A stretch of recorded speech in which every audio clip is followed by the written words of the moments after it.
గురుగారు జూన్ 7 కుజకేతు గ్రహాలు సింహరాశిలో ప్రవేశిస్తున్నాయి. సో దీనివల్ల ప్రభావం ఎలా ఉండబోతుంది మిగతా రాశుల వాళ్ళకి? చాలా మంచి ప్రశ్న వేశారమ్మా. జూన్ 7 కలుస్తున్నప్పటికీ జూన్ 7 ముందు నుంచే దేశవ్యాప్తంగా కొన్ని ప్రభావాలు ఉంటాయి.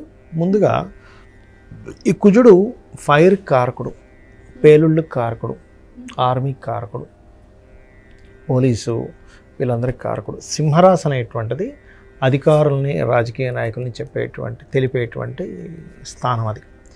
కేతు ఈజ్ ది కారక ఆఫ్ సపరేషన్, అంటే కొన్ని రాజకీయ వాళ్ళల్లో కొంత చీలికలు రావడం, కొన్ని పార్టీల్లో చీలికలు రావడం ఒకటి. రెండవది రాజకీయ నాయకులకు కొంత ముప్పు ఉంటుంది, లేదా కొంతమంది మార్పులు, ఈ సంవత్సరంన్నరలో మార్పులు జరుగుతాయి, ఒక్క రోజులో కాదు. అలాగే మరొకటి ఏంటంటే కొంచెం అగ్ని ప్రమాదాలు జరగడానికి ముందు నుంచే, జూన్ 7 వరకు అక్కర్లే, ఇంకా ముందు నుంచే మేలోనే జరుగుతాయి కూడా కొన్ని అగ్ని ప్రమాదాలు జరగడం. ఓకే. అలాగే మరొక విషయం ఏంటంటే అగ్ని ప్రమాదాలతో పాటు పుణ్యక్షేత్రాల్లో, ఇప్పుడు కేతు అనేటువంటిది పుణ్యక్షేత్రాలమ్మా.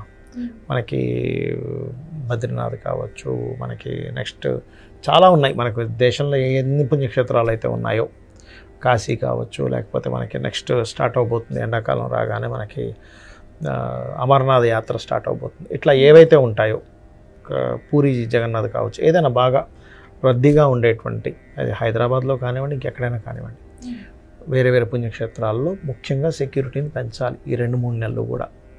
మే నుంచే, మే, జూన్, జూలై, ఈ 3 నెలలు పర్టికులర్గా. ఎందుకంటే ఇక్కడ అగ్ని ప్రమాదాలు మే నెలలో చూపిస్తున్నాయి, కొంచెం ఈ భూకంపాలు చూపిస్తున్నాయి, కొద్దిగా ఈ అటాకులు చూపిస్తున్నాయి. కాబట్టి చాలా జాగ్రత్తగా ఉండవలసిన సమయం ఈ కుజకేతువులు కలిసిన వల్ల, ముఖ్యంగా పుణ్యక్షేత్రాలు. ఇక 12 లగ్నాల వారికి, ఎందుకు లగ్నం అంటున్నానంటే లగ్నం ఈజ్ మెయిన్. లగ్నం తెలియని వారు రాశి నుంచి చూసుకోవచ్చు.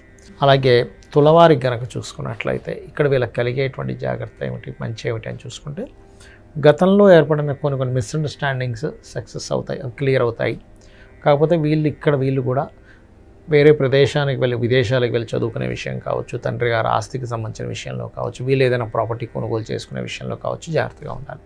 అయితే ఎవరికైనా కూడా ఈ కుజకేతువుల కలయిక వల్ల నవగ్రహాల్లో ప్రత్యేకంగా కుజకేతు గ్రహాల దగ్గర దీపారాధన చేయడము, గణపతి మరియు స్కందుడి ఆరాధన చేయడము, ఇవి చేస్తూ ఉంటే మంచిది. సూర్య భగవాను చూస్తూ సూర్యుడికి అర్ఘ్యం వదిలేటప్పుడు గణపతి మరియు సుబ్రహ్మణ్యేశ్వర స్వామి పేరు చెప్తూ అర్ఘ్యం కనుక వదిలినట్లయితే ఖచ్చితంగా వీళ్ళకి ఇబ్బంది అనేటువంటిది రాదు.